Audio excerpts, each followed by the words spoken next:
The next question that comes up is, what change does that take place actually in a person when you operate in a being state? Is there some tangible differences that take place? The first difference is that people start moving from knowledge to know-how. Now we are getting technical. A very important point. There have been studies done on experts and on people who solve problems and people who cannot solve problems. The fact is that those who can solve problems actually think differently from people who do not solve. They are not more intelligent. Very crucial point. It has nothing to do with intelligence. Because a person who is solution oriented, he takes knowledge and adds purpose to it and say, for this purpose, what all knowledge do I need to make it happen? So his knowledge gets turned into know-how. Even if you take a branch manager, there are some people who seem to have the ability to find solutions to people's challenges and others who don't. What is that difference? One person has knowledge of the rules. The other person has the know-how necessary to get the job done. So this is the first difference that comes about when people enter into this state of being. They start transcending from knowledge to know-how because they are constantly adding purpose into it. How to get this done, how to get this done, how to get this done. Clearly that means that our organization can become more effective. So that is one of the big payoffs once people enter a dynamic state of mind. People say, what is the payoff? This is a payoff. Clearly, effectiveness can improve dramatically in the system.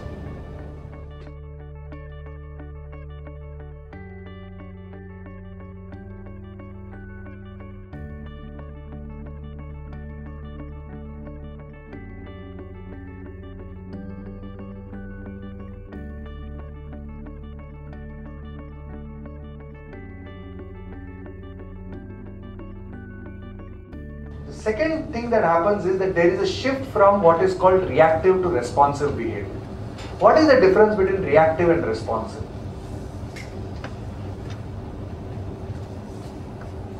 There is an input from the external world into one person. Let us say somebody comes and pushes you. Reactive behavior means he has pushed me, I have to push you back. I have to get angry. I have to shout at you. I have to react in some way. React, which means that there is no thought in between. There is no interregnum of silence in which I am going to think about what might be the potential ways in which I can deal with that situation.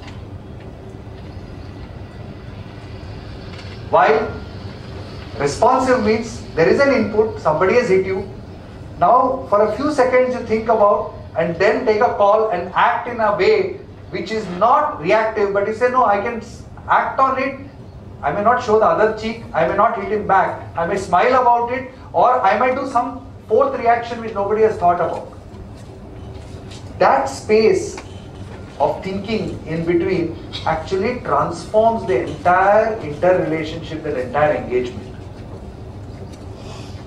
Now this is not a theoretical point because it is at the heart of customer service. There is some customer has come to him, he says, I have this problem, it is just closing time.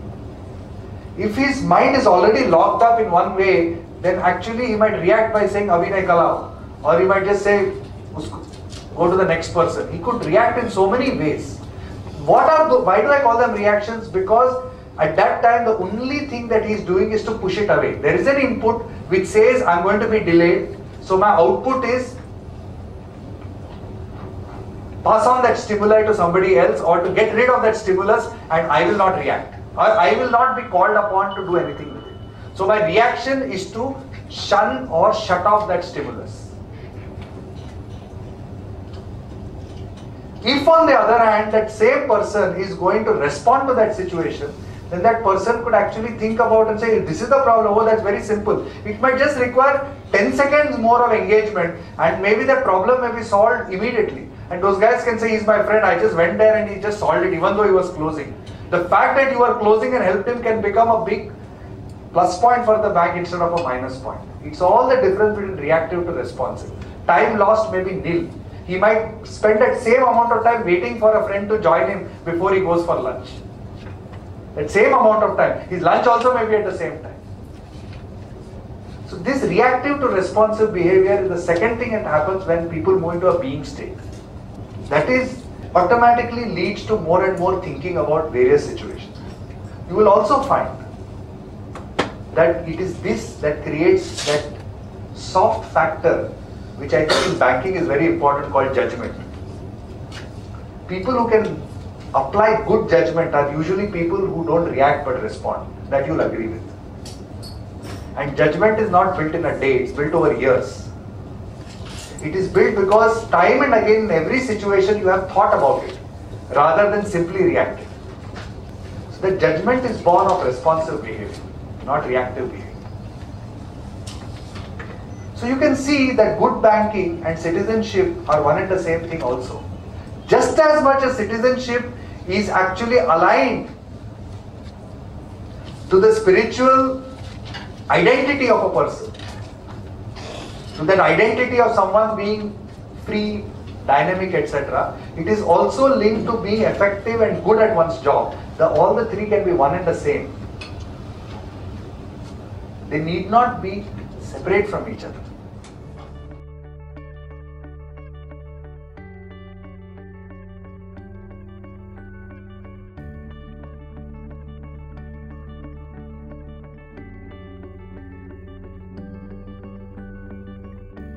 The third most important thing is faith.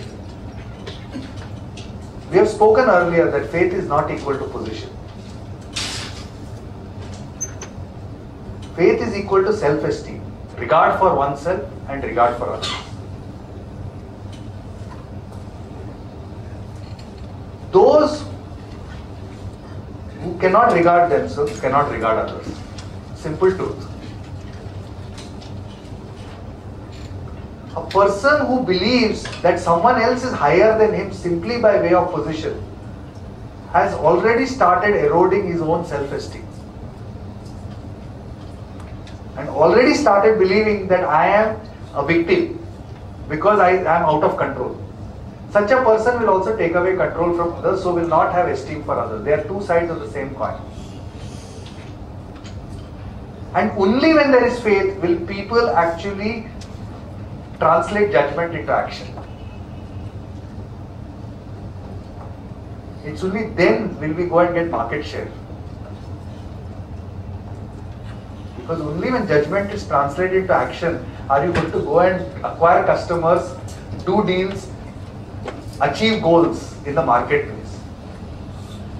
Notice what I am doing. The presentation is a presentation by a senior monk, a spiritual presentation. But notice that I am talking to you in marketplace terms while I am using that same presentation.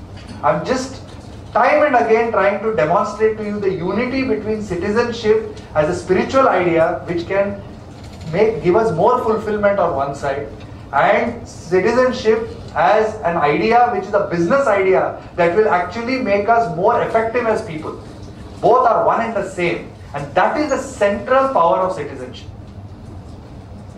It is a bridge between acting outside and being fulfilled inside.